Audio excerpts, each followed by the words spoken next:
Ang kwento ay tungkol sa isang kilalang pamilya dahil sa kanilang kakayahan na mangibabaw sa larangan ng espada sa buong mundo. Ito ay ang Ron Candle family. Sila ay isang kilalang pamilya ng espada na ang mga miyembro ay ipinanganak na may parehong malakas na pangangatawan at pambihirang talento. Ang pamilyang ito ay namuno rin sa mundo ng may napakatinding puwersa. Ang larangan ng labanan, ang paglupig sa mga kalaban, at huli ay ang pagkontrol sa mga tao. Ang tatlong virtues na ito ay ang sinusunod ng pamilyang ito dahil sa kanilang paniniwala na ito ang batas ng mundo. At ang pamilyang ito ay ang pamilya kung saan ipinanganak ang ating pangunahing tauhan na si Jean Ron Candle, ang bunsong anak ng Ron Candle family. Ang pamilyang ito ay puno ng mga talentadong descendant at bawat isa sa kanila ay inaasahan na magiging malakas katulad ng kanilang patriarch. Simula pa lang ng kabataan ni Jean, ang mga tao ay may malaking inaasahan na sa kanya dahil sa kanyang nagawa. Nangyari ito nung nagsimula ang kanilang selection ceremony, kung saan hinuhulaan ang hinaharap ng bawat bata sa pamilya ng Ron Candle. Si Jean ay napili ang espada ng kanilang patriarch. At dahil dito, siya ay binansagan na ang bata na nakatakdang maging patriarch ng Ron Candle family. Kahit na ang patriarch noon ay nagulat sa napili ni Jean, ang simbolo ng kanilang pamilya na espada, ang Barry Seed. Dagdag pa ng patriarch noon, ang nagawa ni Jean ay napakaganda. Si Jean ay inakala na ang kanyang kinabukasan ay puno lamang ng tagumpay at katanyagan. Ngunit hindi inaasahan ni Jean ang kanyang pagdadaanan at ang mga ito ay magiging pangarap na lamang. Dahil si Jean, na siyang nakatakdang maging patriarch ng pamilya Ron Candle, ay lumaki na walang talento sa swordsmanship. Isang bagay na hindi katanggap-tanggap dahil si Jean ay anak ng isa sa mga kilalang swordmaster. Ang mga tao ay nagsimulang bansagan si Jean na isa siyang kahihiyan sa pamilya ng Ron Candle. Meron din namang tumatawag sa kanya na disgrace sa kanyang pamilya. Kahit na si Jean ay ginawa ang lahat ng kanyang makakaya, ang tingin pa rin sa kanya ng mga tao ay isang tao na mababa ang estado sa Ron Candle. Kaya si Jean ay nagkaroon ng titulo na The Worst Son ng Ron Candle family. Isang araw, habang si Jean ay nag-eensayo, tinawag siya ng kanyang kapatid na may puting buhok. Tatawagin na lang natin siyang Haon kasi kamukha siya ni Bakugo. At nagtanong kung bakit na naman gumagamit si Jean ng isang walang kwentang espada ng kahoy. Kahit na siya ay walang talento sa espada, ang isang kapatid naman ni Jean na may itim na buhok, tawagin na lang natin siyang Daytona, ay pinagsabihan ng kanyang kapatid na si Haon na pabayaan na lang si Jean sa kanyang ginagawa. Dahil sa tingin niya, ay hindi lang talaga gusto ni Jean na gumamit ng isang normal na espada na metal maliban na lang kung ito ay isang special na espada. Si Haon naman ay tumawa at kanyang tinanong kung nasaan na kaya ang espesyal na espada na nakatadhana kay Jean. Sumang-ayon naman ang kapatid ni Haon na si Daytona at kanyang sinabi na kahit siya ay nagtataka din kung nasaan na ang legendary na espada na napili ni Jean, ang Barry Seed, at kung bakit si Jean ay gumagamit lang ng isang kahoy na espada. Si Jean naman ay nahiya sa mga sinasabi ng kanyang kapatid at ito ay hindi sumagot. Si Haon naman ay nilapitan si Jean at ito ay nagtanong kung bakit hindi sumasagot si Jean sa kanya. Si Jean naman ay nagpatuloy lang sa kanyang ginagawa at ito ay hindi pinansin ang kanyang kapatid. Bigla si Haon ay nagtaas ng kanyang paa at kanyang sinipa sa tiyan si Jean na napakalakas. Si Haon ay tumawa at ito ay nagpahayag na kung tinatanong ng kanyang mga Almighty Brothers, dapat ay sumagot agad si Jean. Si Jean naman ay bumagsak sa sahig at ito ay napahawak sa kanyang tiyan habang siya ay sinasabihan ni Haon na siya ay walang kwentang tao.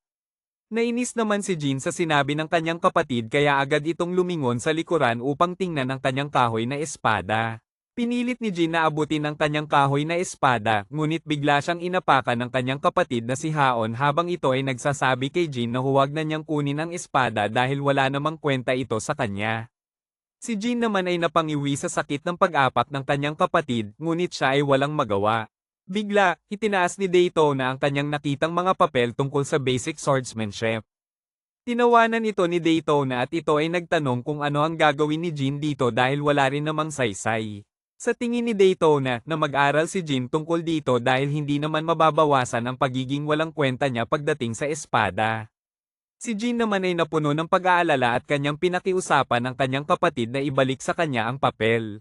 Si Haon naman ay humalakhak sa tawa at ito ay nagpahayag na ang mga walang kwentang tao katulad ni Jean ay hindi na dapat bigyan ng pagkakataon. Habang kanyang winawasak ang kahoy na espada ni Jin, mas diniin ni Haon ang kanyang pagputol sa kahoy na espada at ito ay nagpahayag na kung bibigyan nila ng pagkakataon ang isang katulad ni Jin, ay mas malilimutan ni Jin ang kanyang tunay na estado at lugar sa pamilyang ito, at baka magpatuloy pa ito sa paghahangad na gumaling. Si Jin naman ay nagtaas ng kanyang kamay habang pinapanood ang patuloy na pagsira ng kanyang dalawang kapatid sa bagay na nagpapasaya sa kanya. Tiningnan ni Jin ang wasak na kahoy na espada at ang mga punit na papel, at ito ay nagpahayag na hindi naman kailangang gawin ng kanyang mga kapatid yon sa kanya.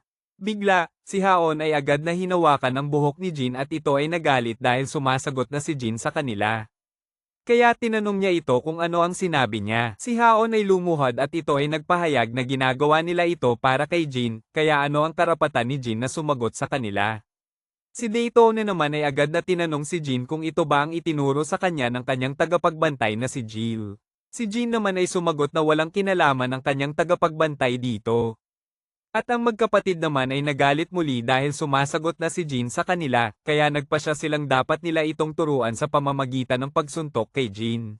Lumipas ang mga araw, at ang pambubuli ng dalawang magkapatid kay Jin ay nagpatuloy. Ang pangunahing dahilan nito ay ang pagiging pathetic ni Jin at ang pagkakaroon nito ng walang talento sa espada. Ngunit si Jin ay walang pakialam sa sinasabi ng lahat dahil ang gusto lamang ni Jin ay ang magsikap para matuto sa landas ng espada.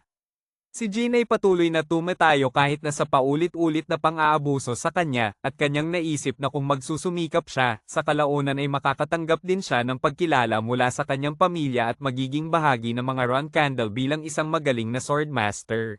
At yun ang gustong paniwalaan ni Jin para magpatuloy. Ngunit isang araw, si Jin Ron Candle, na siyang nakatakdang maging pinuno, ay biglang itinaboy ng kanyang sariling pamilya, ang pamilya na pinilit niyang maging parte, ngunit sa huli ay hindi man lang siya nabigyan ng pagkilala mula sa kanyang ama. Si Jin ay napabuntong hininga, kanyang isinara ang kanyang mga mata, at ito ay napatawa na lang habang nasasaktan dahil ang sariling ama niya mismo ang nagsabi sa kanya na dahil sa kanyang mga pagsisikap na ipinakita, hindi niya ito papatayin. At yun ay kung paano pinalaya si Jin ng kanyang pamilya sa edad na 25 at nagsimulang gumala ng walang patutunguhan sa mundo. Pagkatapos ng ilang taon ng paglalakbay ni Jin, kanyang nakilala ang kanyang master na siyang tumulong sa kanya. Ang master din ni Jin ang nagbigay sa kanya ng bagong pagkakataon na ma-discover ang kanyang totoong talento.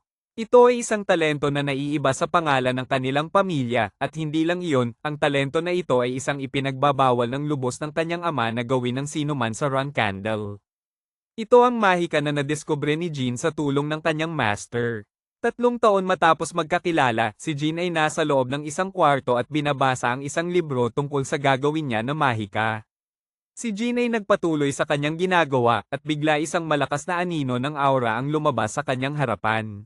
Si Jin ay nagulat sa kanyang nakikita at ito ay napanganga dahil sa pagtataka kung ano ang nangyayari. Si Jin ay biglang napunta sa isang madilim na espasyo, at ito ay walang makita. Bigla si Jin ay nagulat nang marinig niya ang isang nakakatakot na boses sa itaas. Si Jin ay tumalikod na may takot at ito ay nagtanong kung sino ang kanyang kausap. Isang malaking anino naman ang nagpakita at ito ay nagpakilala na siya si Sodder, ang master ng shadows. Si Jin naman ay nagtataka pa rin sa pangyayari. Ang anino na si Sodder ay tinawag ang buong pangalan ni Jin habang ito ay inaangat si Jin papalapit sa kanya gamit ang kanyang aninong kamay. Tiningnan ni Sodder ang gulat na mukha ni Jin at ito ay nagpahayag na mag-aalok siya ng isang kontrata kay Jin bilang God of Shadows. Kung tatanggapin ni Jin ang kanyang ibibigay na kontrata, si Jin ay hindi lang magagamit ang kanyang shadow energy, ito ay magkakaroon din ng kakayahan na magkaroon ng proteksyon sa mga sumpa. Bigla, napansin ng God of Shadow na si Jin pala ay may natanggap na sumpa sa kanyang puso na siyang pinagtataka ng God of Shadow. Ang God of Shadow ay lumapit kay Jin at ito ay nagpahayag na sa tingin niya, hindi pa nagagamit ni Jin ang kanyang buong potensyal dahil sa isang walang kwentang sumpa. Si Jin naman ay napuno ng pawis at ito ay nagtaka na siya ay nagkaroon ng sumpa. Sinagot naman ito ng God of Shadow na tama ang sinabi ni Jin. Ipinaliwanag ng God of Shadow na ito ay isang sumpa na kilala bilang isang bladed illusion na pinipigilan ang talento ng isang tao sa paggamit ng espada. Dagdag pa ng God of Shadow na ito ay isang kailanman hilakbot na sumpa para sa isang Ron Candle na kilala sa larangan ng espada. Ang God of Shadow ay ipinatong ang kanyang kamay sa sumpa ni Jin at ito ay nagpahayag na sa tingin niya, alam na niya kung bakit siya nabighani sa pagkatao ni Jin. Bigla, ang katawan ni Jin ay nakaramdam ng ginhawa habang nagsimulang matuno ang kadena ng sumpa na pumipigil kay Jin. Ang God of Shadow naman ay sumigaw na mula sa sandaling ito, wala ng sumpa ang makakapagdulot ng pinsala sa katawan ni Jin. Ang God of Shadow ay tinignan si Jin at ito ay nagpahayag na ang natitira na lang ay ang maging isang pambihirang magic swordsman, si Jin na siyang nasa kanya simula pa ng bata. Ito ang anino ng God of Shadow ay nagsimulang mawala at ito ay nagpahayag na siya ay magiging masaya sa pagbabantay nito sa magiging landas ni Jin. Pagkatapos ng ilang sandali, si Jin ay muling bumalik sa kanyang kwarto. Bigla si Jin ay nakaramdam ng isang kakaibang sensasyon sa kanyang katawan at kinuha niya ang kanyang espada. Si Jin ay nagmadali na lumabas sa kanyang bahay at inilabas ang kanyang espada. Si Jin ay nagsagawa ng isang malakas na slash attack at isang malakas na enerhiya ang naging resulta nito. Si Jin ay itinaas ang kanyang espada at habang tinitingnan ang kakaibang enerhiya na lumalabas sa kanya, naisip ni Jin na tama nga ang sinabi sa kanya ng God of Shadow. Si Jin ay napuno ng pananabik dahil sa bawat paghawi niya ng kanyang espada, mas tumataas ang kanyang kaalaman at parang mas gumagaan ang kanyang pakiramdam. Si Jin ay nagpatuloy sa kanyang ginagawa at naisip na hindi na niya nararamdaman ang bigat ng espada sa kanyang kamay, para bang hinahawi na lang niya ito gamit ang kanyang kamay. Si Jin ay tumawa at naisip na ang kanyang titulo na ang pinakamasamang doon sa kasaysayan ng pamilya Ron Candle ay hindi na nababagay sa kanya. Bigla, naisip ni Jin na pwede niya ring gamitin ang kanyang mahika para palakasin pa ang kanyang atake kaya gumawa siya ng isang magic circle.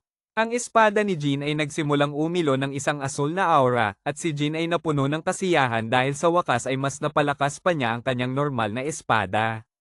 Si Jin ay pawis, ngunit sa kanyang isipan ay sa wakas nagkaroon na din ng bunga ang kanyang paghihirap noon sa larangan ng espada.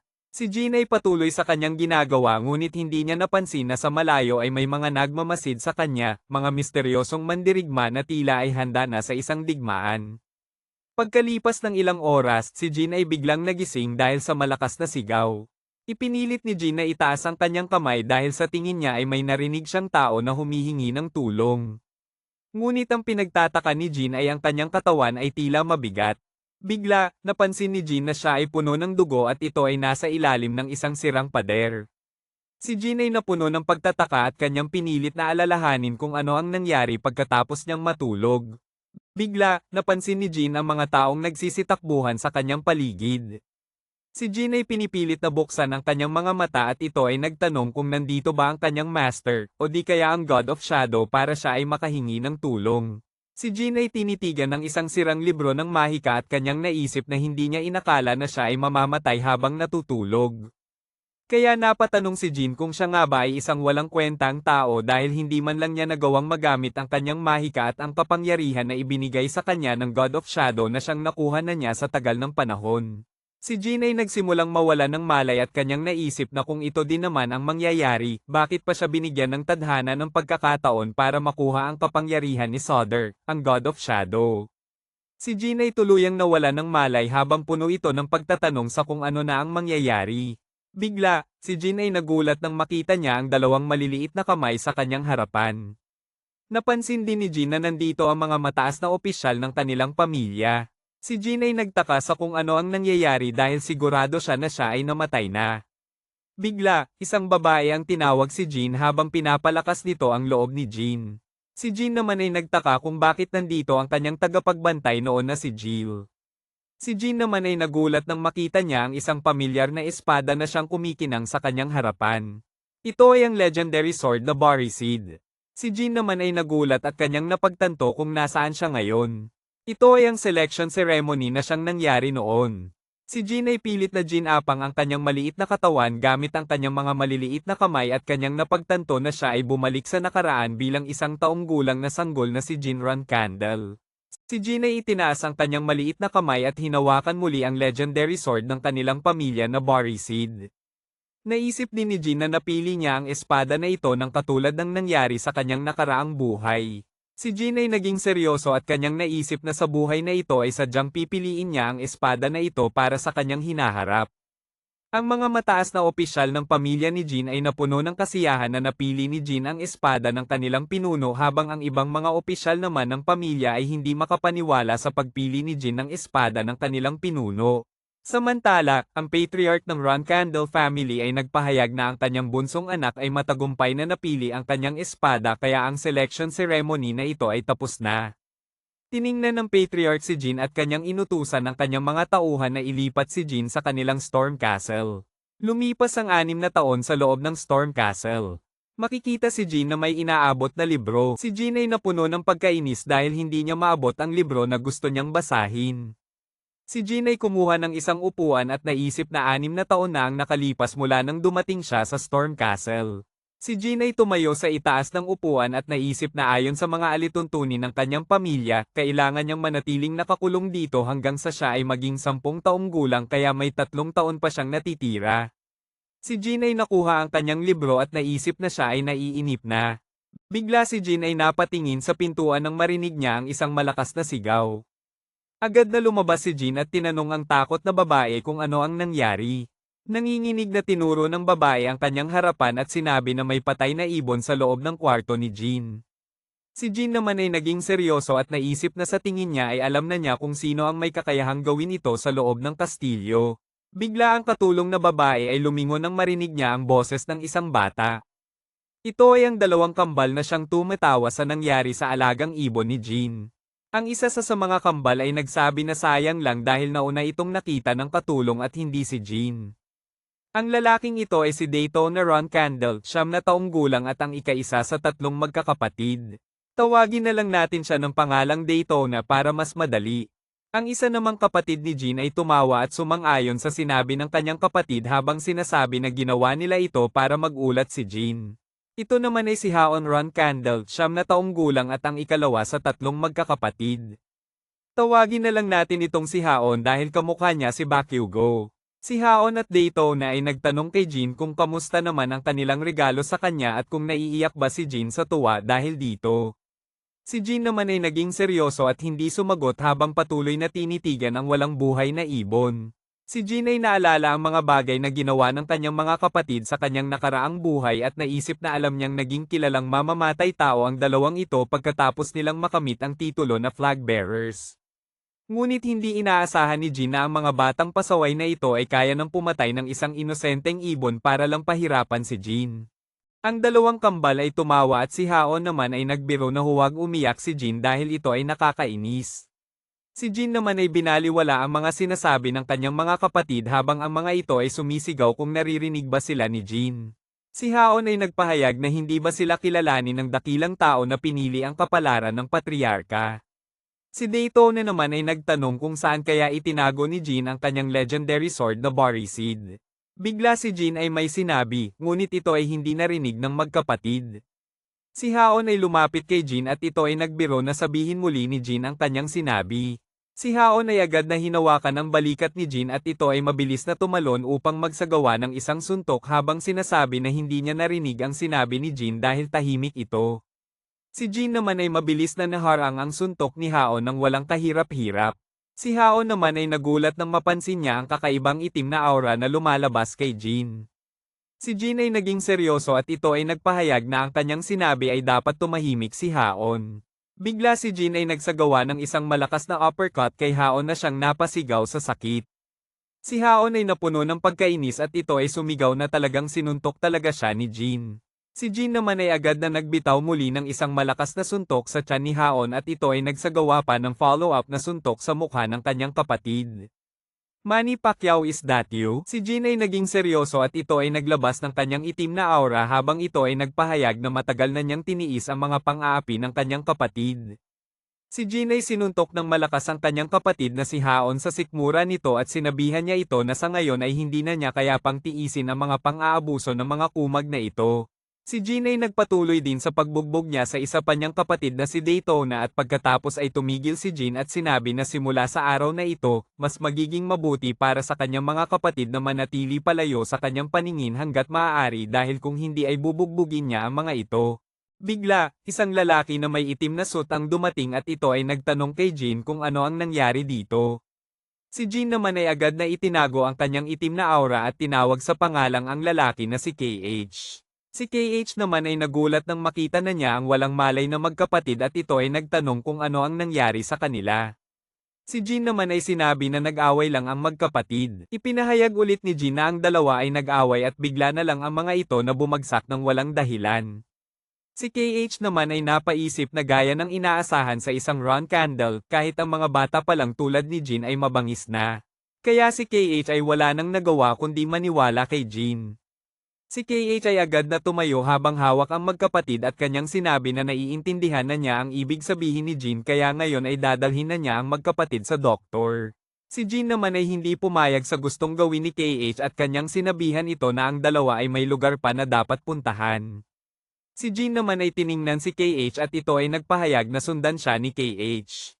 Ang dalawa ay agad na lumabas ng mansyon at ang mga ito ay tumigil sa isang maputik na lugar. Si Jean naman ay agad na inilibing ang kanyang alagang ibon at pagkatapos ay tumayo. Si KH naman ay inilapag ang dalawang magkapatid na walang malay habang ito ay nakasandal sa isang malaking kahoy. Si KH naman ay tinanong si Jean kung iiwanan lang ba nila ang dalawang magkapatid sa lugar na ito. Si KH ay naging seryoso at kanyang ipinaliwanag na ang rainstorm ay mas lalakas pa mamaya. Si Jean naman ay naging seryoso at kanyang naalala ang mga bagay na ginawa ng magkapatid sa kanyang alagang ibon. Si Jean ay naging seryoso at ito ay tiningnan si KH nang walang ng emosyon habang sinasabi na kailangan nilang malaman kung ano ang kanilang ginawa. Si KH naman ay wala nang nagawa kundi sundin ang utos sa kanya ng kanyang young master kaya ito ay nagtaas ng kanyang kamay sa kanyang dibdib bilang patunay ng pagsunod nito. Si Jean naman ay nagpatuloy lang sa kanyang ginagawa habang si KH naman ay hindi pa rin makapaniwala sa mga aksyon ng kanyang young master.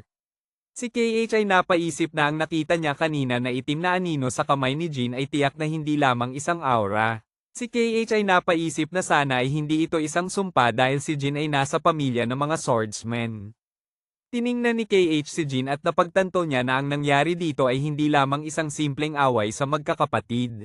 Si KH ay naging seryoso at ito ay nag-isip na kailangan niyang ipaalam ito sa kanilang patriarka. Si KH ay tinawag ang atensyon ng lalaking katulong ng mansyon na agad na tinanong si KH kung paano siya makakatulong. Si KH naman ay agad na nag-utos sa katulong na dalhan siya ng isang kabayo. Ang katulong ay agad na kinuha ang kabayo ni KH upang maghanda sa kanyang pag-alis. Sa kabilang banda, si Jean naman ay nakatingin lamang kay KH sa labas ng bintana. Si Jean ay naging seryoso at naisip na tama ang kanyang hula na aalis si KH upang ipaalam ang nangyari dito sa kanilang patriarka. Tiningnan ni Jean si KH at ito ay naging mas alam nito na kahit ang kanilang guardian knight ay isang magaling na observer. Itinaas ni Jean ang kanyang daliri na may itim na anino at ito ay nagpahayag na sa tingin niya, inakala ni KH na ang itim na anino na ito ay isang mahika kaya agad itong umalis para ipaalam ito sa kanilang patriarka. Si Jean ay tinitigan ng kanyang kamay at ito ay nagpahayag na hindi ito isang mahika kundi isang shadow energy na siyang patunay ng kanyang kontrata sa God of Shadow na si Sodder. Si Jean ay nagpasalamat sa kanyang kapangyarihan dahil dito ay nalaman niya na ang kanyang kontrata kay Sodder, ang God of Shadow ay naroon pa rin kahit na siya ay bumalik sa nakaraan. Nagpasalamat din si Jean dahil sa Curse Immunity, isang perk ng pagiging contractor ng God of Shadow na naghihiwalay sa kanya sa Bladed Illusion na sumpa na siyang nagwasak ng kanyang potensyal noong mga nakaraang panahon. Si Jean ay nagsara ng kanyang kamao at sinabi ang Jean Ron Candle noon na isang baliw at walang kwenta ay wala na. Simula ngayon, marami ng bagay ang mangyayari sa kanyang buhay na iba kaysa noon. Si Jean ay may naalala at naisip na may isang bagay pang natitira na dapat niyang gawin. Ito ay ang harapin ng kanilang patriarka, ang ama ni Jean. Sa kabilang banda, si KH ay natapos na sa kanyang pag-uulat sa pinuno tungkol sa mga nangyari sa Storm Castle. Ang pinuno naman ng Ron Candle ay nagpahayag na ayon sa sinabi ni KH, ang kanyang bunsong anak na si Jean ay natalo ang Tonet Twins. Ang pinuno ay naging seryoso at inutusan si KH na tipunin ang lahat ng mga flag bearers ng Ron Candle family. Si KH, na nagulat sa inutos ng kanyang pinuno, ay narinig ang pinuno na nagsasabing kailangan niyang makita ang kanyang bunsong anak. Samantala, sa loob ng gubat, isang lalaking may itim na buhok at isang babaeng may puting buhok ang napansin ang pagdating ng kanilang hinihintay. Ang kanilang pinuno ay lumabas sa gubat at agad itong binati ng lalaking may itim na buhok na nag-uulat na lahat ng 7 flag bearers ng Ron Candle at ang 2 mandirigma sa ilalim nila ay natipon na. Pinuri naman ng pinuno ang ginawa ng kanyang anak at ang mga ito ay naghanda. Ang mga flag bearers ng Ron Candle ay binubuo ng isang babaeng may puting buhok at isang lalaking may itim na buhok. Tumawa naman ang isa pang babae na parang nananabik sa isang digmaan habang ang katabi nitong lalaki ay seryoso lang. Sa kabilang banda, ang isa pang grupo ay binubuo ng 3 flag bearers na may isang babae na parang antok pa habang ang 2 kasama nitong lalaki ay seryoso din. Ang lahat ay nagtipon, pati na ang mga mandirigma ng Ron Candle, upang pumunta sa Storm Castle. Ang mga flag bearers nito, na siyang mga anak at may mataas na opisyal, kasama ang nasa unahan nito na isa sa pinakamalakas na swordmaster sa mundo, ang kasalukuyang pinuno ng Ron Candle family. Habang naghahanda ang buong pamilya ng Ron Candle sa pagpunta sa Storm Castle, ang isa naman sa mga magkapatid ay nagtanong kung bakit biglaan silang tinipon ng kanilang ama. Ang babaeng ito ay si Mary Ron Candle, ang ika-7 anak at ika-7 flag bearer ng pamilya. Si Mary ay nagtanong sa kanyang kapatid na si Deep House kung may alam ba ito sa kung ano ang nangyayari. Dagdag pa ni Mary, tinanong na niya si Luna, ang kanyang nakakatandang kapatid, ngunit ito ay nagsabi na wala siyang alam. Si Mary ay napabuntong hininga at nagpahayag na hindi niya alam kung ano ang nangyayari dahil siya ay naging busy sa pagbugbog sa mga nanghahamon sa kanya ng mga mages. Ang kapatid naman ni Mary ay napahawak sa kanyang mukha at ito ay nagpahayag na ang Tonet Twins ay nakatakda ng lumabas sa Storm Castle sa susunod na taon, kaya sa tingin niya ay hindi ito ang dahilan kung bakit sila pupunta doon. Ang lalaking ito ay si Deepest Ron Candle, ang ika-4 na flag bearer ng pamilya. Si Deepest ay tumingin kay Mary at ito ay nagtanong kung sa tingin ba ni Mary ay ang rason kung bakit sila pupunta sa Storm Castle ay dahil sa gustong makita ng pinuno ang kanilang bunso. Ipinapaalala din ni Deepest kay Mary na ang kanilang bunso ang nakapili ng espada ng pinuno noong selection ceremony, kaya marahil ay ito ang dahilan. Si Mary naman ay napataas ang kanyang mga kamay at ito ay hindi makapaniwala na nakalimutan niya ang bagay na iyon. Ngunit si Mary ay nagtanong muli sa kanyang kapatid kung sapat na ba itong rason para magawa nilang mapapunta ang kanilang ama pabalik sa Storm Castle. Sinagot naman ito ni Deepest na hindi nila alam ang mga bagay na iniisip ng kanilang ama, kaya hindi nila ito may kukumpara. Ang nakakatandang flag bearer ng pamilya ay sinaway ang 2 niyang kapatid na ang mga ito ay dapat na tumahimik. Si Mary naman ay naging seryoso at ito ay napaisip na kung bumalik nga ang kanilang pinuno para lang makita ng personal ang kanilang bunso ay tiyak na may hindi normal na nalaman ito. Si Mary ay naglakad at ito ay napaisip kung ganoon nga ba katalentado ang kanilang bunso para puntahan ito ng kanyang ama. Sa kabilang banda, si Jean ay naghahanda na ng kanyang susuot mamaya sa pagdating ng kanyang pamilya.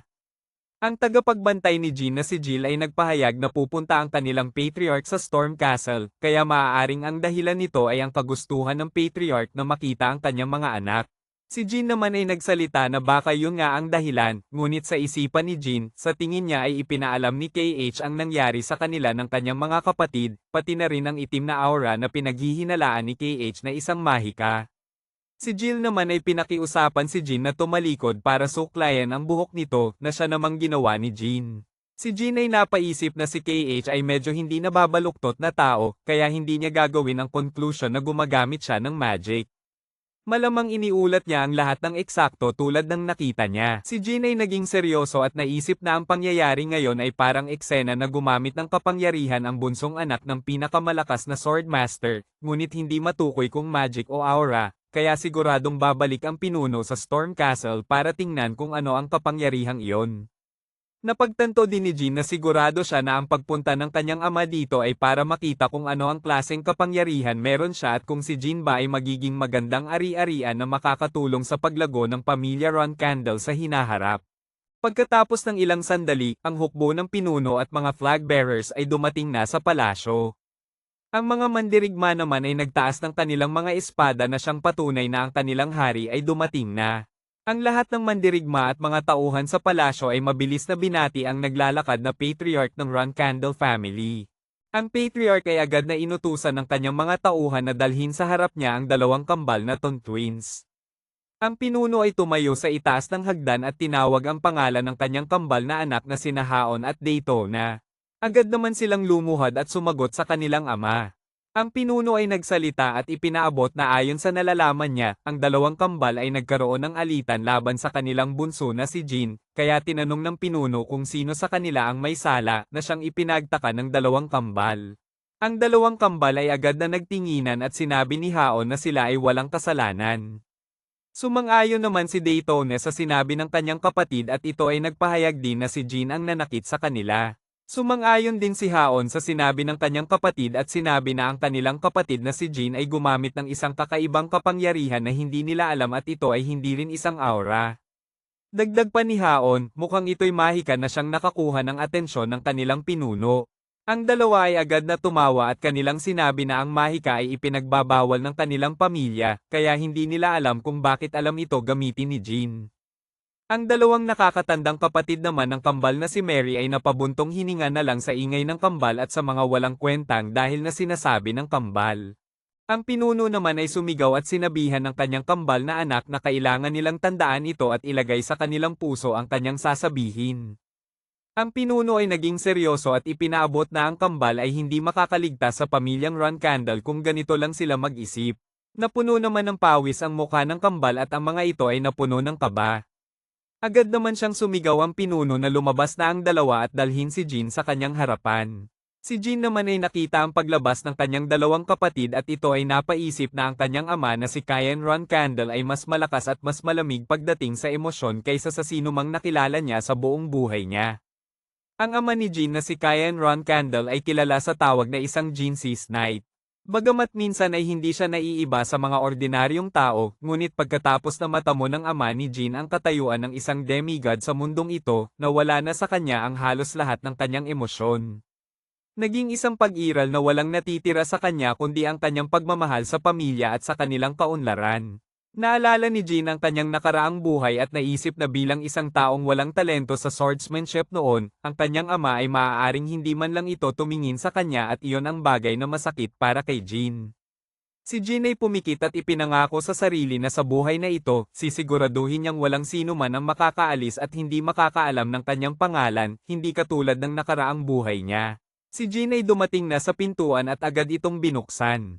Nasa loob naman ang kanyang mga nakakatandang kapatid sa loob ng silid, pati na si Mary na siyang gustong makita ang kanyang bunso na nais niyang makausap ng kanilang ama. Si Jean ay agad na pumasok sa loob ng silid at ito ay lumuhad habang binabati ang kanilang pinuno na nakatayo sa mataas na hagdan ng may seryosong mukha. Ang pinuno na si Kyan ay nagsalita at ito ay nagtanong kay Jean kung bakit sa kanya tinatawag nito na patriarch at hindi ama. Si Jean naman ay tumingin kay Kyan at ito ay nagpahayag na ang kanyang mga kapatid, pati na rin ang kanilang Guardian Knights at mahigit 100 miyembro ng kanilang angkan ang bumisita ngayon. Dahil dito, napagpasyahan ni Jean na ang pagbisita ng kanyang ama ay dapat ituring na isang opisyal na pagbisita, kaya pinili niyang tawagin ang kanyang ama na pinuno. Ang nakakatandang kapatid naman ni Jean na si Luna ay nagulat sa magandang sagot ng kanyang kapatid. Ang pinuno naman ay nagpahayag na magandang sagot ang sinabi ni Jean. Ipininaliwanag din ni Kyan na bumisita siya sa kastilyo para sa ibang dahilan ngayon, kaya dapat tawagin siya ni Jean bilang isang ama sa ngayon. Si Kyan ay nagtaas ng kanyang daliri at ito ay napahayag na sa ngayon itatanong niya kay Jean ang parehong tanong na itinanong niya sa kanyang mga kapatid. Si Kyan ay naging seryoso at ito ay nagtanong kung anong kasalanan ang ginawa ng mga kapatid ni Jean sa kanilang nangyaring away. Si Jean naman ay isinara ang kanyang kamao at ito ay inilagay sa kanyang dibdib habang sinasabi na tungkol ito sa paghihiganti. Si Jean ay nagpaliwanag na ayon sa kanyang alam, kung miyembro ka ng Ron Candle family, dapat palagi mong ibalik ang binigay sa iyo na paghihirap. Si Mary naman ay ngumiti at ito ay napahanga sa sinabi ng kanyang bunsong kapatid. Mas napuno pa ng pananabik ang mukha ni Mary nang marinig niya na sinabi ni Jean na kailangan nila itong gawin kahit na biyaya man yon o sama ng loob. Si Kyan naman ay tahimik at ito ay hindi nagbigay ng reaksyon sa sinabi ni Jean. Bigla si Kyan ay sumigaw at ito ay nag-utos na lumabas ang lahat na nasa loob ng silid maliban kay Jean. Ang mga mandirigma naman ay nagtinginan sa isa't isa at ito ay napatanong kung pumasa ba si Jean sa pagsusulit ng kanilang pinuno. Ang isang babae naman na kapatid ni Jean ay sinabihan ng mga mandirigma na huwag itong tumayo lamang at magdaldalan dahil binigyan na sila ng utos ng kanilang pinuno na lumabas kaya dapat nilang sundin agad iyon.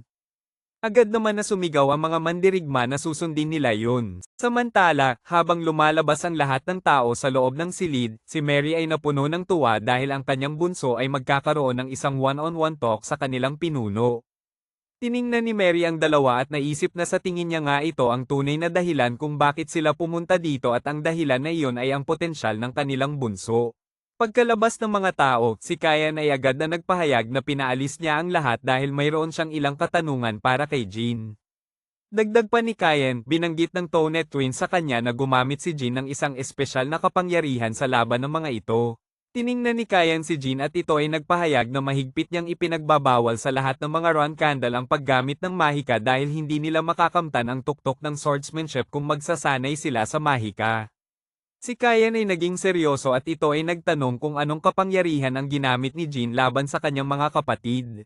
Tiningnan ni Kyan ang nakayukong si Jean at ito ay nagsabi na kung ito ay isang mahika, hindi niya hahayaan na basta-basta na lang itong hindi pansinin. Si Jean naman ay naging seryoso at ito ay tahimik lamang na nakikinig. Si Jean ay ngumiti at kanyang naalala na hanggat alam ng kanyang ama ang tungkol sa kapangyarihang ito, hindi niya ito papansinin dahil ang kapangyarihang ito ay siguradong pamilyar sa kanyang ama na nagmula sa God of Shadow na si Soer. Si Jean ay nagsimulang maglabas ng itim na enerhiya sa kanyang kamay at kanyang sinabi na hindi niya din alam kung ano ito dahil sa tingin niya ang kapangyarihang ito ay hindi mahika o aura. Binuksan ni Jean ang kanyang kamay at kanyang sinabi na kahit hanggang ngayon hindi pa rin niya alam kung ano ang tawag dito. Si Jean ay biglang bumuo ng isang itim na bola ng shadow energy at kanyang sinabi na kung maaari na ang pinuno na lang ang magbigay ng pangalan sa kanyang kapangyarihan. Si Kyan naman ay agad na nagulat nang makita niya ang shadow energy sa kamay ni Jean. Tiningnan niya ng mabuti ang bilog na shadow energy na ginawa ni Jean at kanyang seryosong sinabi na ito ang kapangyarihang taglay ng tagapagtatag ng Ron Candle, ang kanilang founder. Naging seryoso ang mukha ni Kyan at kanyang naisip na sigurado siya na ito ay isang shadow energy. Naalala din ni Kyan na si Jean ay napili ang kanyang espada na Boris Seed na siyang may-ari din ng shadow energy na ito, ang parehong espada na ipinamana sa kanila ng kanilang founder noon. Napagtanto ni Kyan na ibig sabihin, nakatakdang maging pinuno ng pamilyang ito si Jean. Si Jean ay tumingin sa kanyang ama at ito ay tila ba humihingi ng paliwanag. Agad naman na hinawakan ni Kyan ang dulo ng kanyang espada at kanyang sinabi na ipapaliwanag niya ito. Si Kyan ay nagsalita at ito ay nagsaad na ito ang kapangyarihan ni Soer, ang God of Shadows. Si Jean naman ay umarte na para bang hindi niya alam ito at kaya ito ay agad na nagtanong kung ano ang ibig sabihin ng kanyang ama na God of Shadows. Ipininaliwanag ni Kyan kay Jean na nakipagkasundo si Solder sa nagtatag ng pamilya Ron Candle na si Lord Temar, at siya ang Diyos na tumulong sa pagbuo ng kanilang pamilya. Ngunit simula nang mamatay ang kanilang founder na si Lord Temar, ang God of Shadows na si Solder ay hindi na nagpakita sa pamilya ng Ron Candles. Sinabi din ni Kyan na hindi niya alam kung ano ang rason kung bakit ito nangyari, ngunit isa lang ang sigurado ni Kyan sa ngayon, ito ay ang katotohanan na maaaring sinusubukan bumalik ni Solder sa pamilya ng Ron Candle sa pamamagitan ng pagbibigay ng kanyang kapangyarihan kay Jean. Si Jean naman ay tiningnan ng kanyang ama at ito ay nagpahayag na siya ay curious sa isang bagay na siya namang pinagtaka ni Kyan. Nagpanggap na naman si Jean na inosenteng bata at tinanong ang kanyang ama kung ang Diyos na tinutukoy ng kanyang ama, si Soer, ay mas malakas ba kaysa sa kanya. Hindi nakasagot si Kyan at napaisip. Ipinahayag ni Kyan na hindi rin niya alam dahil hindi pa siya nagkakaroon ng pagkakataong makipaglaban sa isang Diyos. Ngumiti si Jean at naisip na niya na ang magiging sagot ng kanyang ama. Tiningnan ni Jean ang nag-uumapaw na kumpiyansa ng kanyang ama at naisip na yan talaga ang sasabihin ng pinakamalakas na tao sa mundo. Itinaas ni Kyan ang kanyang kamay at tinawag si Jean na anak. Nagulat naman si Jean sa biglang pag-iba ng kalooban ng kanyang ama at napatingin sa itaas. Hinawakan ni Kyan ang ulo ni Jean at sinabihan ito na ang tanong ni Jean ay talagang napakaganda dahil ang inosenteng tanong ni Jean ay naging isang paksa na lubhang kinaiinteresan niya. Dagdag pa ni Kyan na sa tingin niya, ang pagpunta niya sa Storm Castle para makita si Jean ngayon ay isang magandang desisyon. Naging seryoso si Kyan at nagtanong kung paano gustong gamitin ni Jean ang kanyang kapangyarihan, ang shadow energy na ito. Agad na inilagay ni Jean ang kanyang kamay sa kanyang dibdib at ipinagmamalaking sinabi na gusto niyang gamitin ang kapangyarihang ito para sa kapakanan ng kanilang pamilya. Napaisip si Kyan at nagtaka sa sagot ni Jean. Bigla si Kyan na napangiti at tumawa ng malakas habang sinasabi na ang sagot ni Jean ay isang nakakatawang kasinungalingan na ikinagulat ni Jean. Nagsimulang sumigaw si Kyan at sinabi na binugbog ni Jean ang dalawang nakatatandang kapatid at pinabayaan ang mga ito sa gitna ng bagyo, ngunit ngayon ay sasabihin ni Jean na gusto niyang gamitin ang kanyang kapangyarihan para sa pamilya. Tiningnan ni Kyan ng tahimik na si Jean at inutusan itong sabihin sa kanya ang katotohanan.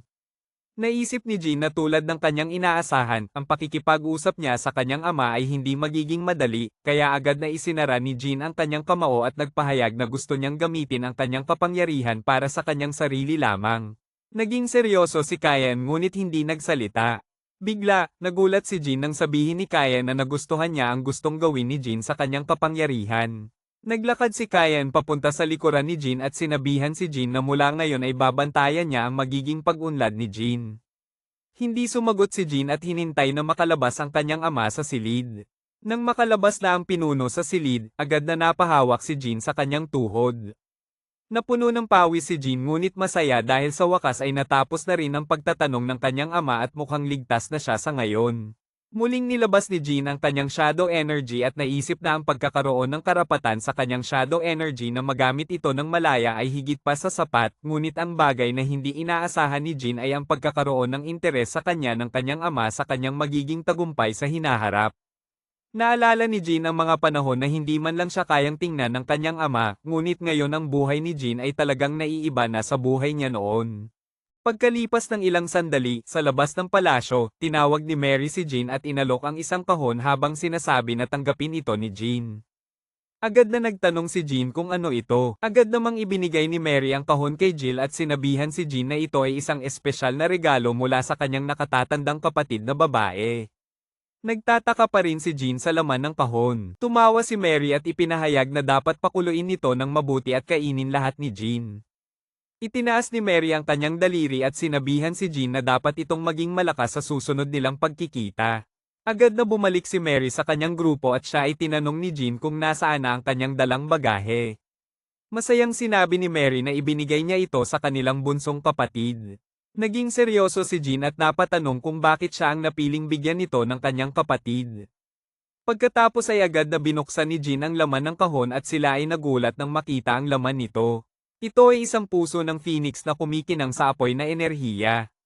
Napuno ng kasiyahan si Jean at naisip na talagang isang baliw ang kanyang kapatid na si Mary dahil hindi niya inakala na ibibigay niya sa kanya ang kayamanan na ito kahit na siya ay 7 taong gulang pa lamang. Si Mary Ron Candle ay isang 6-star knight at ang ika-7 flag bearer ng Ron Candle family. Kilala rin si Mary sa kanyang titulo na Winfrey Mary. Mayroon din si Mary isang titulo na siyang kinakatakutan ng lahat. Ito ay ang Mad Woman of the South. Naisip ni Jean na ang rason kung bakit ibinigay sa kanya ito ng kanyang baliw na kapatid sa digmaan ay para siya ay lumakas agad. Agad na naghanda si Jean ng kanyang upuan at umupo habang iniisip na kung kakainin niya ang puso ng phoenix na ito sa murang edad ay magkakaroon siya ng immunity sa apoy at isa itong tinuturing na elixir para mas pabilisin ang paglakas ng isang tao. Napalagay ni Jean ang kanyang kamay sa kanyang mukha at naisip na ayon sa kanyang naaalala, ang puso ng phoenix ay nangangailangan ng isang 6-star na mage para makapagsagawa na makapagsama ng isang phoenix gamit ang kanyang mga kamay. Dumating na si Jill at tinanong si Jean kung matagal bang naghintay ang kanyang young master. Napansin ni Jean na bitbit na ni Jill ang kanyang pagkain kaya siya ay nagpasalamat. Agad na inilapag ni Jill ang sopas na may laman ng puso ng phoenix at ipinahayag na binigyan ni Mary si Jean ng isang napakagandang regalo kaya dapat kainin ito ni Jean bago lumamig. Napuno ng pawis si Jean dahil ang kanyang dalawang nakatatandang kapatid ay parang zombie na hindi pa nakakain ng 1 taon na nakatayo sa kanyang likuran kaya sinabihan niya ito na kung meron ang mga ito na gustong sabihin ay dapat sabihin na nila ito agad-agad. Agad na nahihiyang nagbigay ng rason si Daytona na sa tingin niya ay baka hindi maubos ni Jean ang buong pagkain dahil sa dami nito kaya sila ay nandito. Sumang-ayon naman si Haon sa sinabi ng kanyang kambal at ipinahayag din na nakita niya lang si Jill na may dalang malaking ng pagkain kaya gusto niya lang itong makita ng malapitan. Alam na ni Jean ang gustong ipahiwatig ng kanyang mga kapatid kaya tinanong niya ito kung gusto ba nilang kumain ito. Agad naman na sumagot ng oo ang dalawa sa tanong ni Jean. Ngumiti si Jean at may naisip na ipagawa, kaya sinabihan niya ang kanyang mga kapatid na may ipapagawa lang siya sa kanila na isang maliit na pabor. Pagkatapos pumayag ang kambal sa hinihingi na pabor ni Jean, ang dalawa ay sumisigaw sa pagkainis kung bakit nila ito ginagawa habang naghuhukay sa lupa. Inutusan ni Jean ang dalawa na maghukay sa ilalim ng lupa at ang mga ito ay hindi makapaniwala na sila ay pumayag sa inutos ng kanilang kapatid. Sumigaw naman si Haon sa pagkainis habang nagtatanong kung ano na ang mangyayari sa kanila kung may nakalam na hinuhukay nila ang lugar na ito. Sinagot naman ito ng kanyang kambal na si Daytona na huwag silang mag-alala dahil ang mapapag-alitan naman dito ay ang kanilang bunsong kapatid. Sumang-ayon naman si Haon sa sinabi ng kanyang kapatid at ipinahayag na ang kanilang priority ngayon ay ang makakain ng sopas na may puso ng phoenix. Sumagot naman si Daytona na totoo yun at napansin din niya na ang kanilang bunsong kapatid ay tila ba nagiging nakakatakot. Samantala, habang ang dalawa ay abala sa paghuhukay ng lupa, hindi nila alam na sa ilalim nito ay may isang nakatagong silid at sa loob ng silid na ito, ang mga bato ay nagsimulang malaglag dahil sa ginagawa ng kambal. Bigla ang silid na ito ay may isang nakatagong sisidlan kung saan may laman ng isang misteryosong tao. Ang tao na ito ay may mahabang buhok na pinalilibutan din ng mga shadow energy, at ang lalaking ito ay ang nawawalang kapatid ni Monkey D. Dragon. Monkey D. Subscribe. Ay iba pala yun. Pagkatapos maghukay ang kambal, ang mga ito ay agad na bumalik sa loob ng palasyo. Nagulat naman si Jill sa imahe ng dalawa. Agad na inutusan ni Jean ang dalawa na pumunta sa kanya. Ang dalawang kambal naman ay puno ng mga dumi sa katawan at inis na inis kay Jean. Sabi pa ni Daytona na tumahimik na lang si Jean dahil pagod na sila. Ipinahayag din ni Daytona na natapos na nila ang inutos ni Jean kaya dapat nang ibigay ni Jean ang sopas na ipinangako nito. Nilapitan ni Jean si Daytona at sinabihan itong kanina pa niya inihanda ang sopas sa mesa.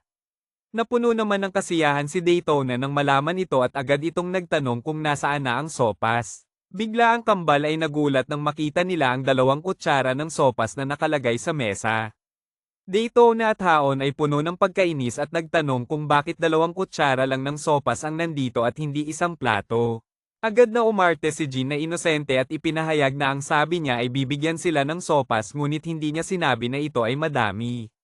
Dagdag pa ni Jean na tinupad niya naman ang kanyang pangako kaya dapat mag-enjoy ang kambal sa pagkain nito. Wala namang nagawa ang kambal at kahit puno na ng galit ang mga ito ay nagpasalamat pa rin. Pagkatapos ng ilang sandali, agad na lumabas si Jean sa palasyo para puntahan ang pinagawan niya sa kambal. Nagulat si Jean nang makita niya na maganda ang nagawa ng kambal na hindi niya inaasahan dahil ang mga ito ay tamad. Nilapitan ni Jean ang pader na lupa at ipinahayag na para sa kapal ng pader na ito, sa tingin niya ay sapat na ang isang 1-star magic.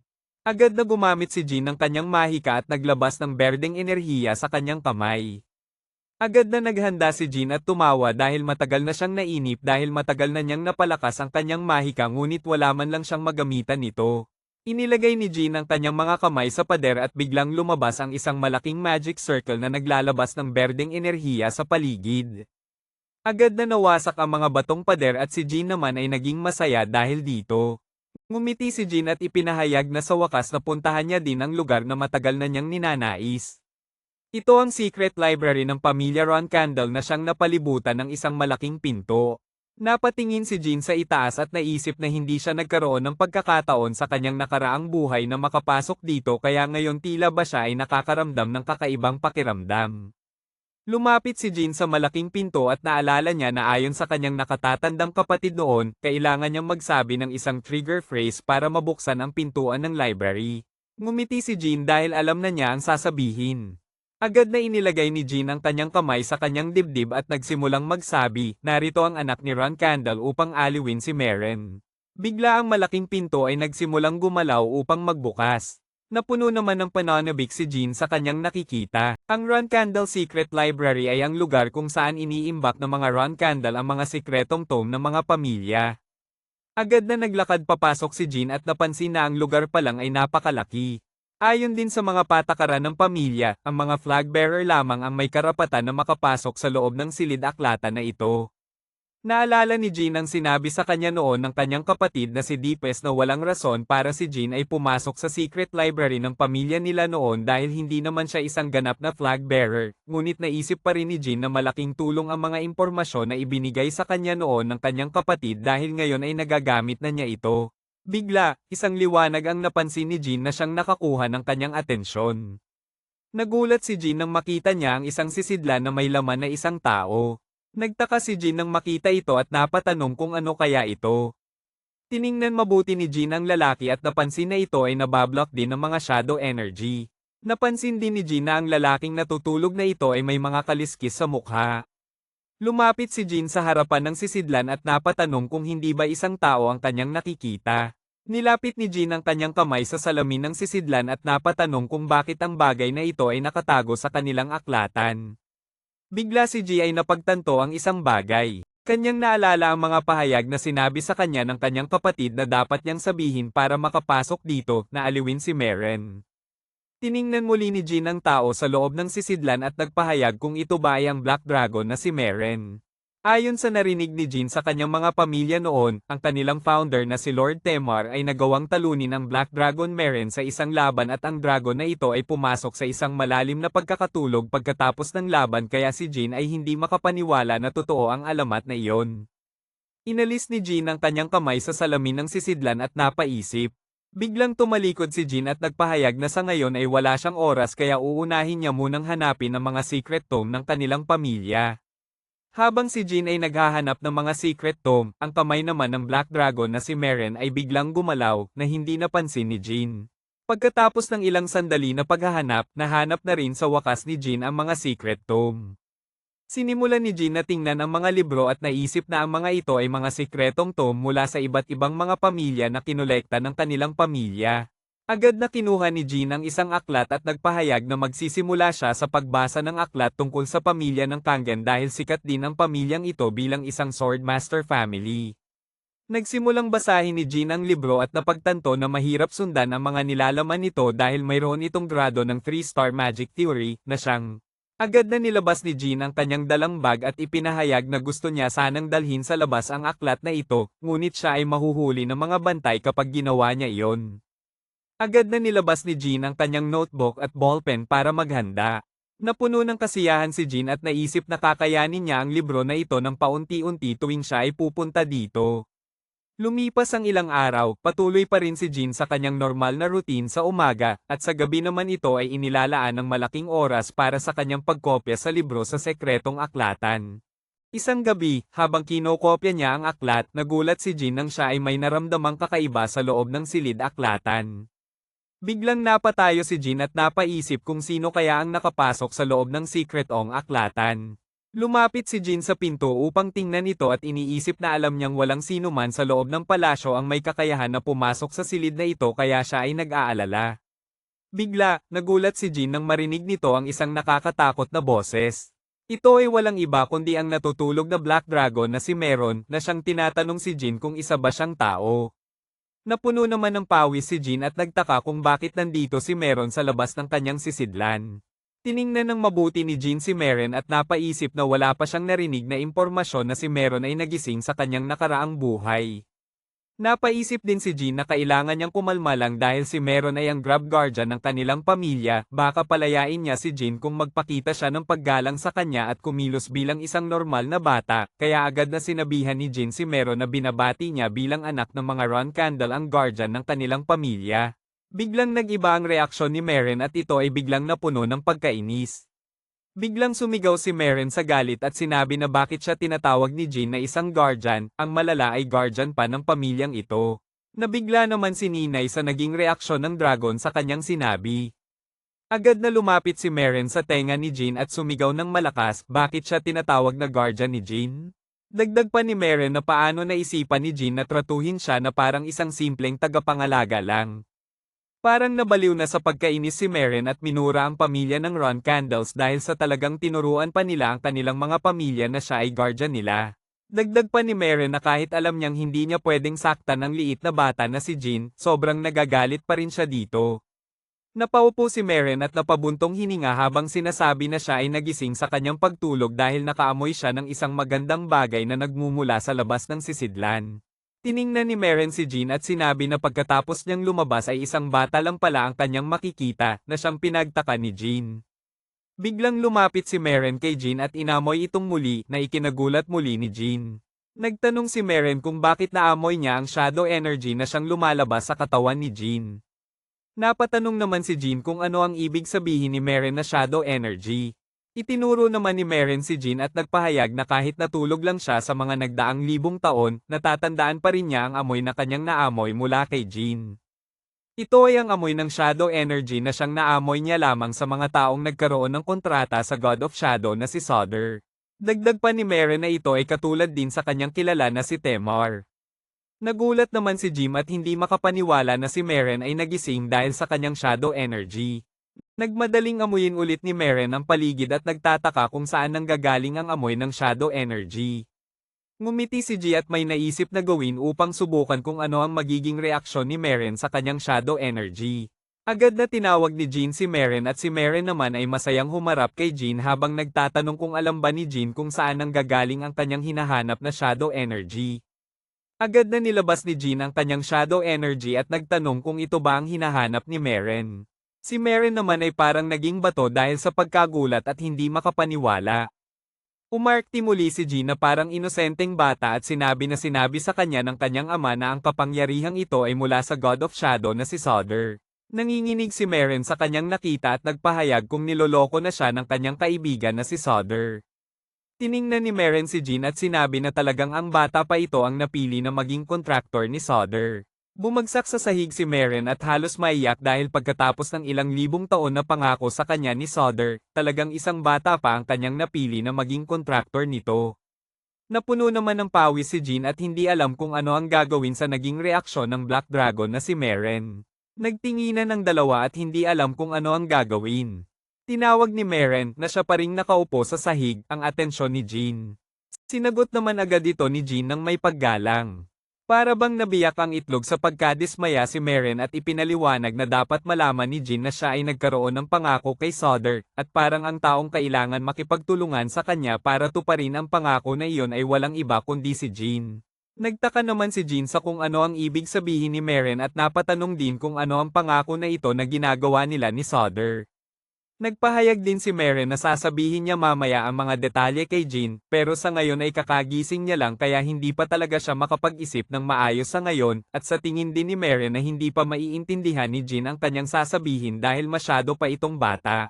Biglang tumayo si Meren at nagpahayag na ngunit ngayon ay hayaan siya muna ni Jean na ipakilala ang kanyang sarili ng formal bilang isang kontraktor ni Sodder. Bigla, isang malakas na puwersa ang bumalat sa paligid habang sinasabi ni Meren ang kanyang pangalan. Nagulat naman si Jean sa kanyang nakikita na siyang sobrang kakaiba. Nagpatuloy sa pagpapakilala si Meren at sinabi na siya ang representative ng God of Shadow na si Sodder. Unti-unti nang nagbabago ang kamay ni Meren at ang kanyang mukha ay nagsimula nang ilabas ang kanyang tunay na anyo habang sinasabi ni Meren na si Sodder at ang kanyang kaibigan. Nagpatuloy si Meren sa kanyang pagbabago at nagpahayag na siya ang huling descendant ng unang nilikha mula sa mga anino. Bigla, umilo ng malakas ang mga mata ni Meren at ang kanyang kamay ng tao kanina ay naging isang itim na mga pakpak.